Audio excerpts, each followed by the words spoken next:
masa depan kita ditentukan oleh apa yang kita ucapkan. Alkitab bilang, kalau engkau ingin memiliki hari depan yang baik, engkau harus jaga mulutmu dari perkataan yang menipu.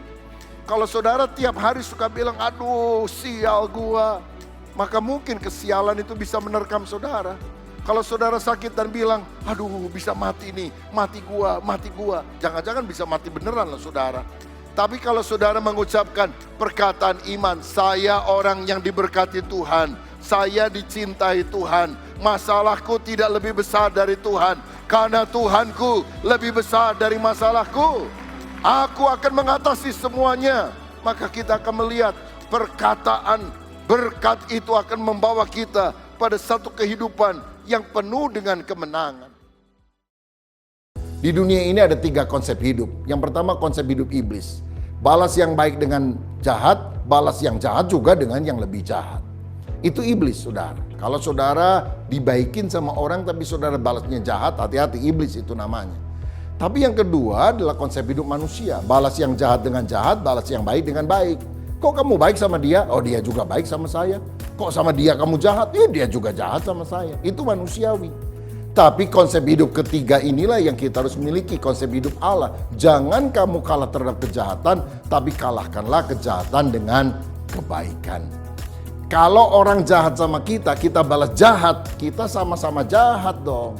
Tapi kalau orang menabur jelek kepada kita, kita tetap menabur baik. Itulah teladan Tuhan Yesus. Saudara, iman sejati harus nyata dalam perbuatan. Hati yang bertobat, itu hanya Tuhan yang bisa lihat. Tapi buah pertobatan harus bisa dilihat orang lain. Kalau kita tidak menunjukkan pertobatan dalam buah yang nyata, dalam perbuatan baik, bagaimana kita bisa bilang kita sungguh-sungguh bertobat? Ibu Teresa dari Kalkuta pernah berkata, persedikit kata-kata, perbanyak perbuatan nyata, itu lebih berbicara. Jangan suka kumpul sama BSH. Tahu BSH? Barisan sakit hati. Kalau engkau ngumpul-kumpul sama BSH, barisan sakit hati, imanmu akan rontok saudara sekalian. Bergaulah dengan orang-orang yang punya spirit yang menyala-nyala. Karena itu saudara perlu bergabung di dalam BIKOM, komunitas sel, supaya saudara punya komunitas yang baik. Pergaulan yang buruk merusak kebiasaan yang baik, tapi pergaulan yang baik itu akan membangun iman kita. Ada banyak orang pada masa kini ingin menjadikan Yesus sebagai juru selamat yang memberikan polis asuransi tahan kebakaran di api neraka sampai selama-lamanya. Banyak orang menjadikan dia sebagai juru rawat yang menyembuhkan kalau kita sakit, dan juru berkat yang memberkati kita supaya kantong yang kempes dari kantong yang kembung. Saya mau katakan, kata juru selamat di dalam Alkitab hanya dicatat 37 kali, tapi kata Tuhan dicatat 7.736 kali. Yesus itu bukan juru selamat saja, dia adalah Tuhan. He is Lord. Dia adalah Tuhan di atas segala Tuhan, Raja di atas segala Raja. Kita ini apa? Kita ini hanya budaknya, kita ini doulos, dia adalah kurios. Kita mesti taat pada kehendak Tuhan. Doa-doa kita itu tidak boleh supaya kehendak kita yang terjadi, tapi supaya kita taat pada kedaulatan Tuhan.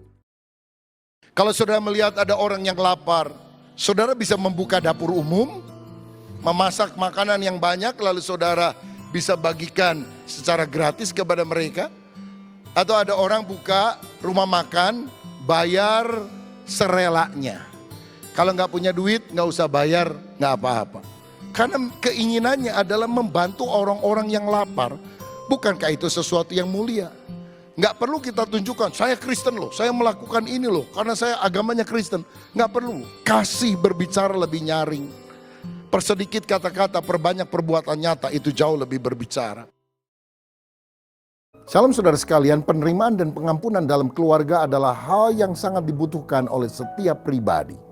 Tetapi sayang ada banyak keluarga yang sekarang bercerai sehingga anak-anak hidup di dalam kepahitan, merasa ditolak, tidak diterima. Saudara ingat anak-anak Yakub.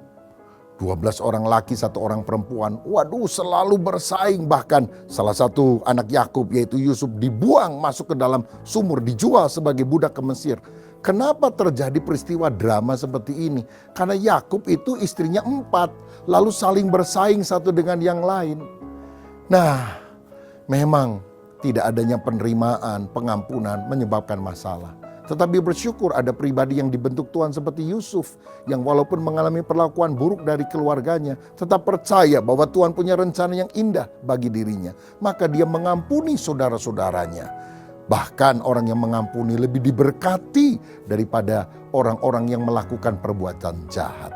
Makanya saudara, di dalam keluarga mari kita kembangkan sikap penerimaan kepada orang-orang lain. Dan belajarlah mengampuni. Suamimu bisa salah, istrimu bisa salah, anak atau orang tuamu bisa salah, adik kakakmu bisa salah. Tapi jangan biarkan kepahitan ada dalam hidupmu. Tapi biarlah pengampunan dan kasih Bapa selalu mengalir dalam keluarga kita. Tuhan Yesus memberkati.